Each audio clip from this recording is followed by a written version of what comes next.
Good morning, everyone. I'm going to give folks just another minute to keep rolling in here. Our numbers are still going up, and we will get started in just a moment.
Good morning again, everyone.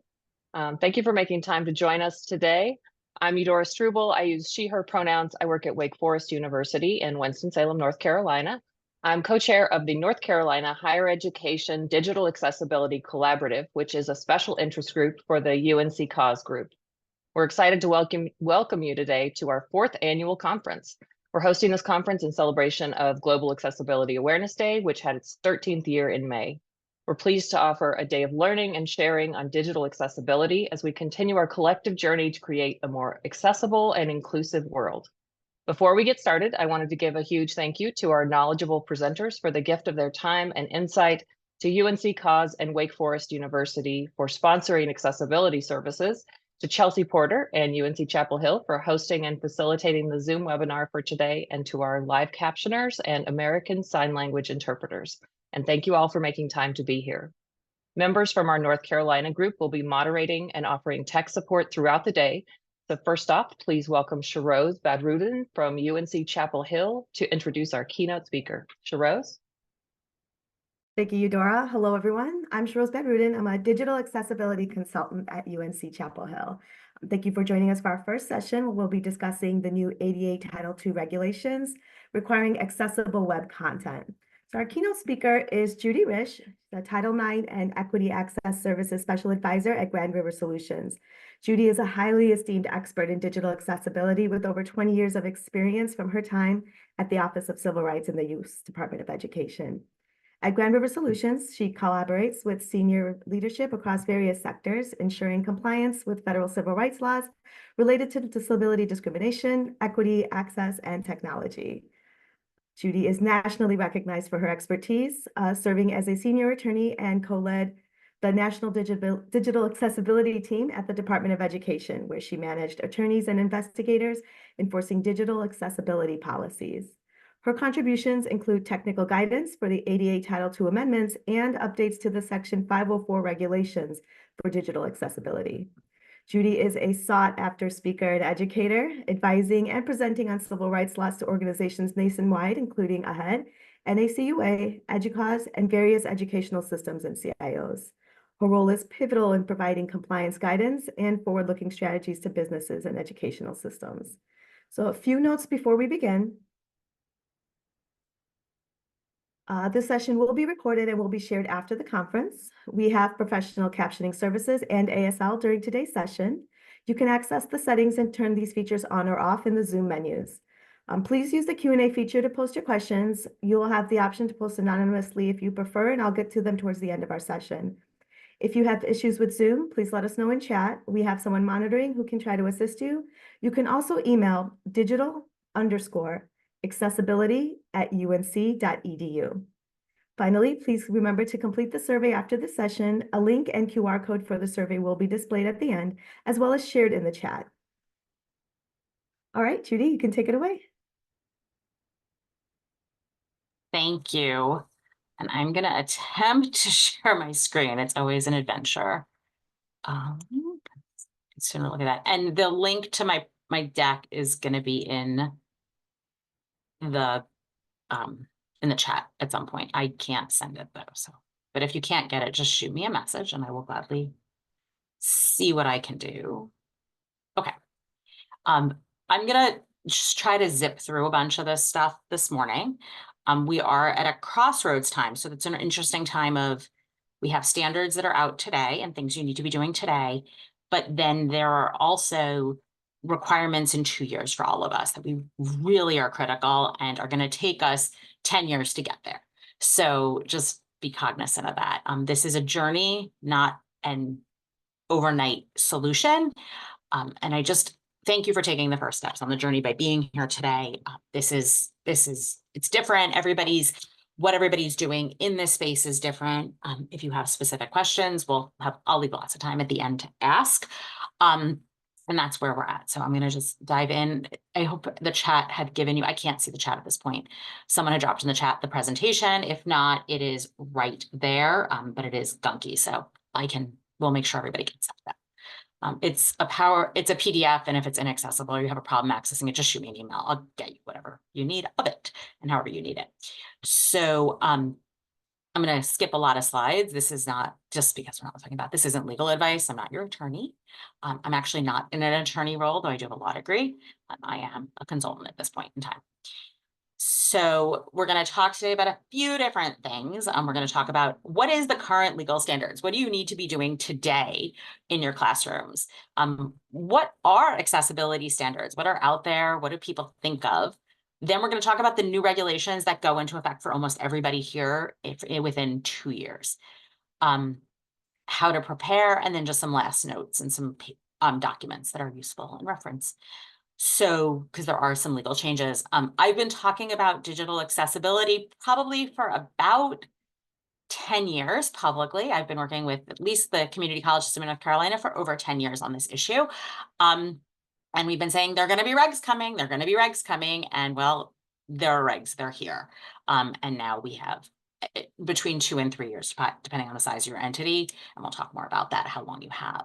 But there are still laws today that say digital technology needs to be accessible, but today it's a lot looser, the requirements. So what we say today is there's 2 laws applicable. There's the Americans with Disabilities Act, Title II of the ADA. And by the way, all these new regs technically only apply to public entities. So those are the community colleges and the UNC system schools on the call today. I'm only talking North Carolina. I know there are people from other states here, but I'm talking North Carolina because that's what we're here for. So the privates are technically not covered by the newest regs, which we'll talk about in a few minutes, but I have no doubt that they will be changing for the privates also at some point in the near future. And there are other quirky things going on. So it's definitely something we need to be thinking about, even if you don't have a date you have to be compliant by, but you need to be thinking about it for sure. And then there's section 504, which says, well, so Title II, let me go back, says anyone with any public entity can't discriminate based on disability, simply put, has some other provisions about effective communication and things like that, that say like effective communications with people with disabilities need to be equally effective as those with people without disabilities. So things like that are also in the ADA. Section 504 has been around for a long time, and the regulations are older than me, literally. And they say in section 504, you can't discriminate also based on disability. It's a little less precise than the ADA because the ADA is a little bit newer, from the 1990s, but it's still essentially the same. You can't discriminate. And for various reasons, the US Department of Ed has jurisdiction over both. 504 is contingent on your federal funding. The Americans with Disabilities Act, Title II, is contingent on your public status. There is also Title III that applies to private entities, and Title I applies to employment. But Title II and 504 also apply to employment. All very complicated, but the simplest version is today the standard, and this stays consistent even in 2 and 3 years, is who is a person with a disability. Generally speaking, it's someone with a physical or mental impairment that substantially limits one or more leisure life activities. They have a record of such an impairment or is regarded as having such an impairment. So that's you can't discriminate based on disability for any of these classes of people. One of the things it says is you can't discriminate in your program, service, or activities. What are program, services, and activities is the big question. It's basically everything the school operates, a college, university, or school district operate. Your free and reduced lunch program, course registration, physics lectures. I really many years ago, really ticked off a president of a community college. He said, well, the non-credit basket weaving class we don't need to accommodate and get someone an interpreter who has a hearing impairment. I'm like, yeah, you do. It's totally a program, service, or activity. It's a really broad determination. There's not much that's not a program, service, or activity. So it's everything. So your digital presence is included in your program, service, or activities. And those need to be accessible. Today, we're not saying they need to meet a specific standard. We look at a looser standard of usability and functionality. That's all changing, but we'll get into that in a few minutes.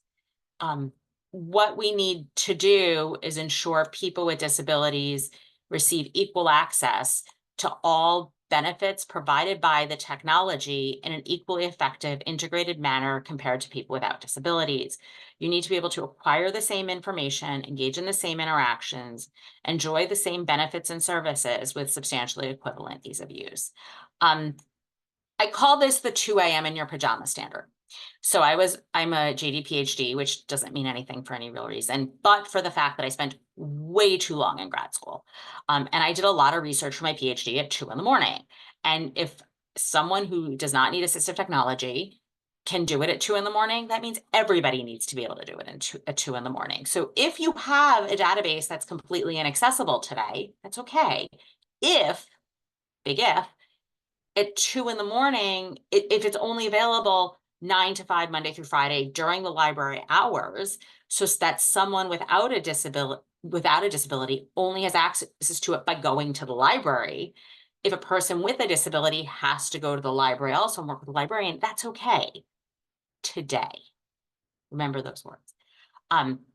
It's a lot about that substantially equivalent ease of use. When I was at the US Department of Ed, we had lots of conversations with, like, if we give this more bulk, if we have a 1-page PDF calendar, and then we give a really bulky 12-part page calendar, so each month you have to see separately, and there's a 1-sheet simple one, is that substantially ease of use if you have to go through 12 months where there's a 1-page sheet kind of one? And I think we've landed that it was not substantially equivalent ease of use. But that's where we're at. So that's where today we are. You have to, at this point, if something isn't accessible, you need to figure out equally effective alternative access. You have, and this all talks about those types of issues. I want to be clear, there are things like undue burden, and I believe we have a lot of faculty here in the room, so I want to talk about this. There's still fundamental alteration. Like I think this is something we kind of lose in the trees, like we lose in the forest, we lose this specific issue. I don't want people just throwing around fundamental alteration, but I want you to be aware when you're teaching a class. So I have 2 great examples. If you're teaching an economics class and the purpose of the class is to be able to read the graph, putting alternative text on that graph that provides the answer in the background is a fundamental alteration and changing the purpose of what you're doing. And you can say that, that's fine. But we then need to figure out, how do we give someone alternative access? And generally speaking, the way we would do that would be like, give them someone an Excel spreadsheet, and they'd have to do linear regression and figure out the answer that way. So there is a balancing act, and we don't want to say academic integrity is not an issue. We always want to be there. There is that fundamental alteration, but we still need to figure out alternative access. We say it's fundamental alteration. It doesn't mean we're off the hook. So, and that will be true even in the future. So just the way to think about it. My other example is by one of the amazing teachers in a North Carolina community college many years ago. She asked this question of like, I teach anatomy, and like, if I start putting alt text on the parts of the body in a test to identify the body parts, that is going to give away the answer to the question. And I'm like, obviously. And I said, well, what do you do in your regular classroom? If someone can't see because they can't see to take the test, what do you do? She's like, oh, I have a box of manipulatives, and like they can feel the different organs and figure it out. I'm like, then that's the answer to your question. We figure out how to get that box to a student, and we figure out how they can use them. So we can say things fundamentally alter because it's very nature of what we're testing, but we still have to figure out a way to test it. Very similar, and people get really panicky in the digital space about this, but this is very similar to what goes on in the classroom in these questions. They're not that different. So we really need to keep in mind, beyond that kind of fundamental alteration, undue financial burden, undue administrative burden, those types of defenses are very few and far between. They don't go anywhere. I mean, once in my career, we talked about it. It was like a $500,000 expenditure for a school district that had a $6 million budget. It was not anything even in the land that was close to that. And in that instance, we didn't even go there. We went another way. So that, I hope that makes some sense to everyone. So that's the fundamental alteration on that part. So that's where we're at. You need to think about usability. The things, the basic things are, don't scan stuff, make sure your PDFs are tagged, and do the basics. And if you've been doing that all along, the next thing we're going to talk about in a few minutes, it won't be a big deal. If you haven't been doing it, you're in trouble, and we need to talk. So there are accessibility standards out there. In 2024, there's no federal requirement. You have to use them today. We've always used them as a guideline. There are 3 very common ones that are out there. There's the Web Content Accessibility Guidelines, WCAG version 2.0, 2.1, and 2.2. And they have 3 levels. They have single A, double A, and triple A. The triple A is really hard to meet. Don't do it. Single A isn't enough to give people access who have disabilities. So it's not an acceptable standard. So really any WCAG 2.0, 2.1, or 2.2 double A is the standard you need to be meeting. When I started this journey, it was 2.0. 2.1, so 2.0 was out for a while. 2.1 came out more recently, and 2.0 came out before mobile devices were really common. So what 2.1 really did was create the mobile device standard and the app standard. 2.2 came out last summer. We'll talk about the ADA new regs, and it was a race to see if 2.2 or the regs came out first. The regs won by a few days, and that's why I'll let a secret out. The standard is WCAG 2.1 because 2.2 wasn't out soon enough. So 2.2 is really a cleanup of 2.1. I think it's a great standard. I think this is a standard people should be adopting personally. It's in some ways, my techie friends explain this to me, and I understand it. It's easier to meet than 2.1 because it has some allowances where there's some scripting errors that it's to not interfere with accessibility that makes it okay. So if you're telling me I can make a few mistakes and still be okay, you want to be in that standard. So that's 2.2. We'll talk more about WCAG in a minute. People get confused and say, well, I have to meet 508, I'm sorry, because we talked about 504 of the Rehabilitation Act. And there are a lot of numbers here and letters and alphabet soup being thrown around, I'm sorry. 508 is part of the Rehabilitation Act, also 4 sections below 504. And it says simply put, the federal government can't use telecommunications, internet, digital things that are inaccessible. It had originally in the late 90s, it had its own set of standards and was really the original digital accessibility standard. It predated WCAG 1.0. We don't even talk about 1.0, it predated that. Really dynamic standard. I actually really liked it, but technology has moved forward. And it didn't quite keep up, and WCAG became the bigger standard. And a couple of years ago, the Access Board, who actually implements 508 for the federal government, amended it and said it's WCAG 2.0 AA is the standard they're using. So, and these WCAG 2.0 and 2.1 and 2.2 have very specific prescriptive standards of what is required. It's very techy and very complicated, but like 508 is harmonious to WCAG now, it is 2.0. With that said, 508 additionally has other wonderful parts in it. It talks about things like your word processing accessibility, like your Microsoft Word, that is like an app on a program on your computer, the Windows or your iOS interfaces accessibility. It has requirements for those things in it. WCAG doesn't have that unless it's web-based. We're going to get into that in a few minutes about why that matters. So that's the other standard. And then to just keep it all hopping, they're working on a significant revision of WCAG 3.0. It's in a draft, it's floating around. It's interesting to read, but it's not done yet. That to me looks a lot like where OCR is and 504 is today. Looking for usability, not a strict standard, not strict compliance, but really looking at a functional and usable standard, which is where we're at today until a standard goes into effect. So it maybe we go into this and we get to WCAG 2.1 or 2.2 AA, and then the pendulum is going to swing back and we're back where we are today. I don't have an answer for that yet. We'll see what the future holds. So those are the three kind of standards that people talk about and are relevant. Does anyone have any questions? I can't see anything. I'm kind of in a deprivation time, but I just want to make sure there's no burning questions.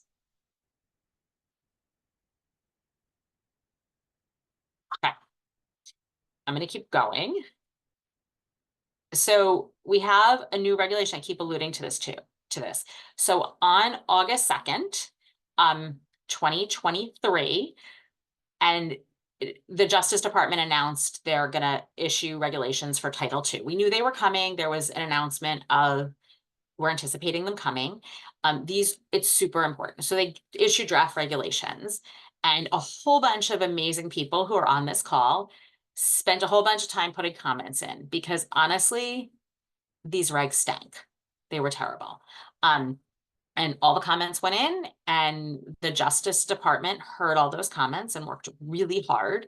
And in April of 24, announced some new regulations. Simply put, and we'll get way more into detail, but simply put, it says that websites and mobile apps used, operated, affiliated with, essentially, and I'll talk much more about the language in a minute, with a public entity need to be WCAG 2.1 AA compliant by a date. And we'll talk about that in a minute too.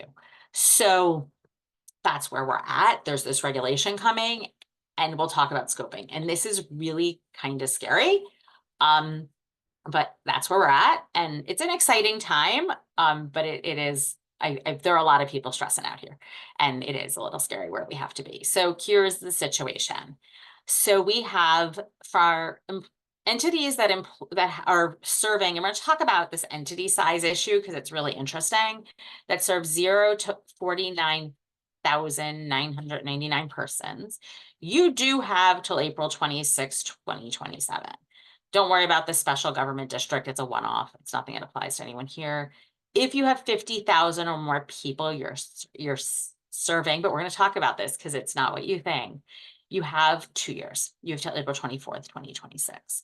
So I'm a geek, and so I'm talking about North Carolina only. The state universities, the UNC system schools, you all serve students from across, I'm sorry, the population across the state. It is not about your student population size. It is about the community you serve. And so for the state schools, you're all absolutely fitting in this 50,000 or more size.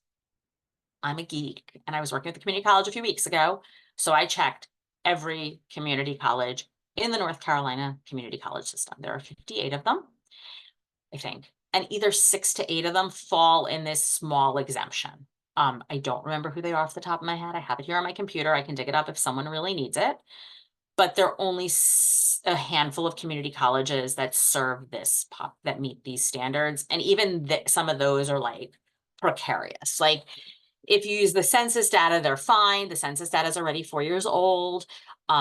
You look at today's populations, there were 50,000. If you are offering virtual classes across the state, it becomes, you're technically a large entity.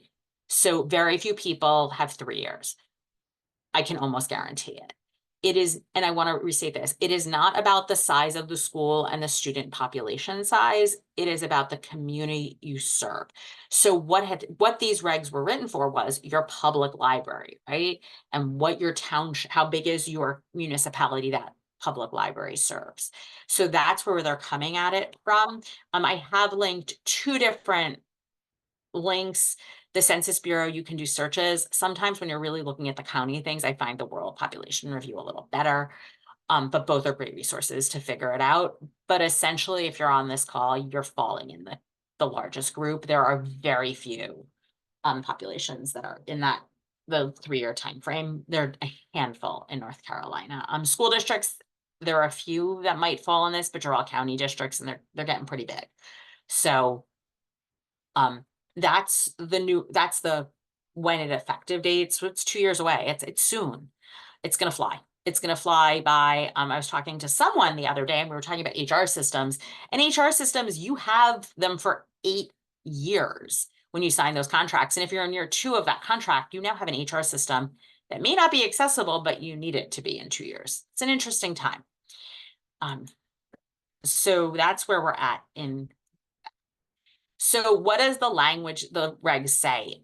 So I looked at it. It says, regardless of the 2-year date, it says for entities this size and entities that size, but in short, that the entity shall ensure that web content and mobile apps that the public entity provides and makes available directly or through contractual licensing or other arrangements comply with level A and level AA success criteria and conformance requirements specified in WCAG 2.1, unless the public entity can demonstrate that compliance with this section would result in a fundamental alteration in the nature of a service, program, or activity, or an undue financial or administrative burdens. I've talked about that requirement, this is all the same standards. It's nothing new. We're going to get really into this, but I want everyone to focus on, there are these words right here. Well, 2 sets of words here. Originally, it was just all program services activity, the regulation in the draft, and the draft exempted third-party content. It really irked me. The reason they did an exemption on third-party content, and we'll talk about it in the exemptions, was they were thinking of people posting stuff on your site and it being inaccessible, like just someone random in the community. What they weren't realizing is how much is contracted out and how much is third party at a university or college setting. So when I see directly or through contractual licensing agreement, those are words that give me joy, believe it or not, though it's going to make all our jobs way harder. But it means we can't just go ahead and license and contract everything out and get off the hook. And we're getting to the point of this. We're making things accessible. So the question is, what is covered? And this is where it gets a little tricky. And I'm frustrated, and I think everybody else is frustrated by this. The outcome is a little odd. So what's covered is websites and mobile applications. So what does this mean? It means anything on a website, including what's behind the password. So your online learning systems, if it's based on a web browser, it's covered, or a mobile application. If it is a program that is sitting on my computer, that program is not covered. And we then look to general non-discrimination things. So the places I'm thinking are student learning systems, employee HR systems, ticketing for sporting events, all of that good stuff is covered. This is a lot. My example, and I don't want to confuse people too much, but let's talk about, we're on Zoom today. So let's talk about Zoom. Zoom has 3 separate interfaces. Zoom has, an application that sits on my computer that I'm using. It's what I'm using today. It has a a browser-based version, and it has a mobile application. The way the regs read, it covers the mobile phone application and the browser-based version. The version that I'm using sitting on the computer technically isn't covered because it's only web-based and mobile application. And it's not apps on my computer. So if you have something that's sitting as a program on a computer that does need the internet, but is not web-based, it is not covered. Is that making sense? So where we end up with wacky outcomes are like an email that I'm sending out to the entire university is technically not covered. Now, if you're using a web-based mail account, that the framework is covered if it's provided by the university. But the actual contents of the email is not technically covered. You still have effective communication and all those other communication requirements we've talked about before. Those aren't going away. But this specific regulation doesn't cover that email. Head spinning and confused because it's complicated. Questions on that? I'm going to keep going just so we can stay on time. They do have some exemptions. You have an exemption for archive web content. You have an exemption for pre-existing conventional electronic documents. You have an exemption for third-party content posted by a third party, not due to a contractual licensing or other arrangements by a public entity. What this comes to, and I like this example, is you're an instructor, teaching a class, your students upload their assignments, and you just look at those assignments. Never go anywhere beyond you and the student in that tight relationship. That to me falls under this exemption. That doesn't have to be accessible. Caveat that with, had a communications class where we gave everybody recorded their presentations and then they uploaded them, and is a practice, one way of presenting that enabled though in that specific area, and you had us do with the hearing impairment, all of those need to be captioned, and that is a school's responsibility. So we can talk more about that example, but I'm just saying that the third-party content is really a narrow exemption, and it's meant for like a student uploads work. What it really was intended, and what Justice was thinking when they did it, and I in concept agree with them, is when a lawyer uploads a brief to a court site, it is public. And if it's inaccessible, that's going to cause problems. And they didn't want to create that liability because, lawyers think of how their worldview. So that's really what it was from. But they tightened that exemption down because originally it was anything posted by third party. They added a contractual relationship requirement that still requires accessibility. So that's that piece of the third party. It's a really important one. So that one.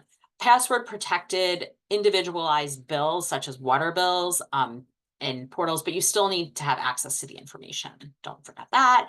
And there is an exemption for pre-existing social media posts that you don't have to go back on that. My one word of warning on that is like, technically that does say like your YouTube that you post today doesn't need to be accessible, but I want you to just give some pause and you still have accessibility, non-discrimination requirements. If you're creating it today, you really should make sure it's captioned and all that good stuff so that in 5 years, if we're still using that video, it is there. So that's the other piece of the exemptions. This last piece is a piece I do love. There is a defense if something is not technically accessible, but there's actually no barrier. So I was talking about the difference between WCAG 2.1 and 2.2, very similar. You can have the same information. It allows for, if it is accessible and someone can get to it, you can say, look, I may have screwed up. It may have been a mistake. We're going to do better going forward, but really no one's being hurt by this. So just let's let it go. And that exemption is there. This is really important because a lot of complaints and traffic and litigation is all done by automated checker, and it finds stuff that's not real all the time. And it's really, really frustrating. And I hear you all. So don't get me wrong. So there is an exemption, but this is not a place that I would rely on very comfortably, fortunately. So here is just thinking about how to prepare. This is, faculty, and I'm talking to faculty because I'm assuming that's the majority of the audience and instructors and things. This is your responsibility. Like, you have things you need to be doing. You need to be thinking about the documents you're uploading, that if you're selecting textbooks, obviously you need to be doing the most current textbook, because those are more accessible in the digital space. The publishers have been pretty aggressive in the last few years, and we'd go in and be like, hey, when I was at OCR, we'd be like, hey, this isn't accessible. And they're like, no, it's not. You're using like 3 versions ago. The new current version is much better. And we're like, oh, so you need to be moving to the most current version of textbooks. I know it's hard, but you need to be doing that. So what do you need to be doing? Like, one of my big things, I was a former teacher. My favorite people in the whole wide world are the digital disability service people on the campus. They're amazing, but we've got, and as a special ed teacher, I get it, which is what I was. We talk about how, we have a habit of sending those students over there for them to deal with. And digital accessibility is not something we can do that with. So I think it's really important. I'm going to say this to you also, though, and this is a harsh one, but faculty need to own their own choices. They make decisions. It is what it is. You make your choices, but sometimes you have to take ownership of that. If you have thousands and thousands of pages scanned content for your students' classes or instructional materials, I definitely think it's something you need to be thinking about. We need, and being here today is the first step. And the next one is making sure everything's accessible. So what I really find important today is to look at what we're creating, what new we're creating today, and then slowly and methodically go back and look at what we're still using. And if in 2 years, there's stuff you haven't looked at in 2 years, we need to think about, are you really needing to use that stuff, or is there something else? Is there better content? Because if we go through the process of just what we're using and focus that way, I think it'll help winnow down what we're using and what we need to really fix. Because you may realize you have stuff from 10 years ago you don't need, and it's not relevant anymore.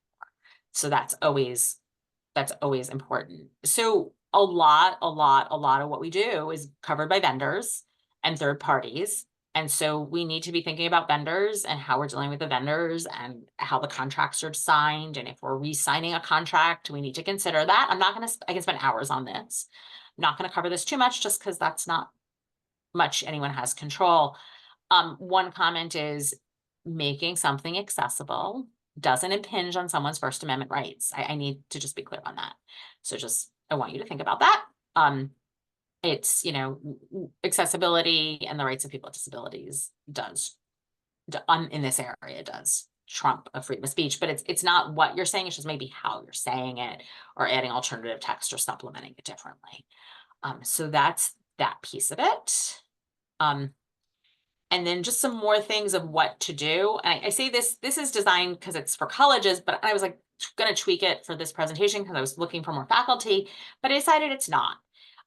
Figure out what you're using. Like, make a list and figure out what third-party products we're using, everything like that. Like, make a list. Is there something you're using all the time? And is there stuff you use once a semester in a class? And the stuff you're using every class is what, or 10 times a semester? That's where we focus our energy for now. We're going to get to the stuff that's 1 time a year, but let's focus on what we're using all the time, because if you're only using it once a year, there are ways around it. We can get out of it. You can replace it. There's something else. If you're using it, if it's 85% of your class is built on product, you're really going to have a hard time getting rid of it. And we got to get that accessible before the other ones. You need to know where the non-WCAG 2.1 AA compliant products are. How do you figure out it's accessible or if it's WCAG compliant? They should have VPATs. They'll say things like that, but I don't know what else that is going to say. Then you need to talk to people and figure out what's accessible. If you have concerns about something, you're hearing students complain about it, that should be your first warning sign. But contacting people who can do accessibility testing is really important. Today, I know some people will be talking about how to test and how things work. That's really a good way to work on it too. And I'm gonna, as I said before, just work on getting your content current. And the one piece I want you to be fully aware of, think about and figure out what is not in your control. Like, are you required by a department to use something? And make sure that's okay, because some of the stuff is really hard to fix. I'm going to skip that. I'm almost done. I know there are questions. So this is just links to the regs, the fact sheet, and they actually gave a small business compliance guide, super, super helpful. And then just, how to reach us. And if you have any more questions, feel free to shoot me an email. Stop sharing, pop the Q&A out, which I could not see. I got it right here. Thanks so much, Judy. Thanks so much. We have a couple clarifying questions. If I follow 2.2, does that mean I meet the accessibility standards for 2.1 AA? So you'll be fine. It's the same. I mean, there's a provisioning in the thing where you can take a newer version. I will be interested over time when 3.0 is really here of if 3.0 is going to be sufficient, but that's a problem for when 3.0 is here. 3.0 is very behind schedule and very controversial, but I actually love it. I love what I'm seeing. But yes, I think adopting 2.2 is great. The problem is a lot of the vendors won't sign to 2.2 yet. Thank you. That actually brings us into, we have several questions about third-party content. So where does embedded publisher platforms fall that are third-party content accessed through the LMS, but purchased into by the student, not the institution? Similar questions ask if faculty is using third-party content, where do their responsibilities lie? Or if a contractor for the university. It's not that the students might be purchasing it, but the school is picking it, or the instructor's picking it, which means the school's picking it, the entity's picking it. So I think that requirement is still there. And, I think that anything that we're using in a class is part of the program, service, or activity, and there's some kind of contractual relationship there, whether it's a user agreement or type of thing. It's still, there is a contractual relationship there. And I think you're going to end up needing the accessibility. Does that help? Does that answer it? I think that answers, a few questions quite generally. And then we have another question that asks, rather generally, if someone were to start from scratch with their department, what suggestions do you have about where to start? An audit, like figure out what you've got going on. So 2 parts, figure out what you've got and what products and everything are using. And don't panic, really, because panicking, and we'll talk about that in a second, panicking is the worst thing we can do right now. Audit and traffic. So let's look at analytics. Like, do we have classes where we have 100 students, a class where the 2 classes where there are over 100 students enrolled every semester, and then every other class has 10 every semester? Let's focus on those big classes first. Like, let's look at the analytics. Let's look at risk. So if we have a class we're going to just teach this semester because it's a visiting instructor and never teach it again, and we have no student in there with a disability or anyone who needs any kind of accommodation, just don't worry about it. Like, we've got too much other work to do. If we have a class that's, a 101, a 102, 201, 202, I want our attention focused on 101 today, because the odds are higher we know who's sinking into 102, 201, 202, if it's a sequence class like that. So I want us to look at like sequencing. I want to look at enrollments. I want to look at if the class is 100% remote and digital. If a class has absolutely no online presence, that's for a priority class, just has a few supplemental readings in it. We can deal with those later in the game if it comes up. At some point, this is about risk tolerance. This is not about, and I hate being that way. We have 2 years to do this. It's not even 2 years anymore. It's a year and a half, basically. So, that's where I'm at. But yeah, audits and like data analytics. Also, if you're looking at your website and saying, where do I start with a website? We look, what are our highest traffic pages? Where are the students? What's that? Those things. A small question we have, is there a list somewhere that you recommend where publishers that meet 2.1 AA are available? Does someone make that list? Is there a database? So even if someone says they meet it and says they're good, it doesn't mean they're okay. Like, we have at Grand River, I come in and I laugh in many meetings on our internal accessibility, our product accessibility, and please don't look at our website. I explained to everyone, I'm like, we are just a microcosm of whatever universities are going through, right? We have stuff that the vendors have sworn to us is there, and I'm sitting there like, this is a problem, this is a problem. So someone's word is never enough. I hate that, makes this much harder. So that's the first piece. So you can ask for VPATs, they'll tell you where the problems are, but there's some really inaccessible products that have VPATs. And is there a catalog of what's accessible and what's not? And there isn't. This is a conversation. A lot of people want to talk about it. When you talk about it, if I have any lawyers here, they all cringe, because if I'm going to pick on Chapel Hill and UNC Charlotte for today, just for fun of it. So let's say UNC, and I'm sorry, I'm picking on you just because you're here, Chelsea, I see you. So let's say Chapel Hill did some testing on something and said, oh, it's great, there's no problem.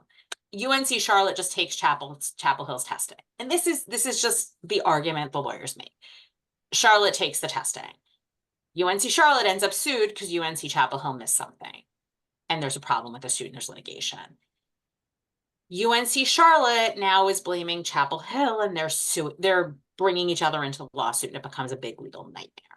The lawyers are scared by this. So while we in the community all want to share information and like to share, the lawyers don't like you to share, which I'm a lawyer. I get it. I understand their perspective, but there's got to be a way for us to share what we're doing. So that's it. There is no list. There are groups working on lists, but I have reluctance and hesitancy just because I can see the fallout of it. The community colleges have worked on this issue. They're probably ahead of the system. It's hard. Yeah. We only have a couple more minutes, and I have two questions I want to see if we could answer at the same time. The first one asks if websites and mobile apps both need to be 2.1 AA compliant. We have a web version that's accessible, and a student who uses a screen reader that says the mobile app was not accessible. Should we just not promote the app? The other question asks, how is compliance measured and audited? Not promote is not an option. You want to remove the app, you can get away with it, but the app needs to be accessible. There's not much wiggle room in these regs. There's some significant concerns I have about this. So under 508, which is the government standard, there is a provision for the most accessible alternative. So if you look at the entire industry, and there are products out there that there is nothing compliant, so you get to pick the most accessible one, and that's your defense. There's no defense in the reg for that, and no one has an answer for that. One comment also is, as you're coming up with those kind of questions, it's annoying. They're not going to give you answers. I fully acknowledge that. You do need to reach out though to the ada.gov. There's a helpline. Call there, because the more they get these questions, that's going to drive the technical assistance we get from them. So you need to be calling the number, not your div tech. Go to ada.gov and there's an 800 number, and you need to be calling there asking these questions. Don't expect an answer though, and don't expect a right answer, but you do need to call there. They're logging them.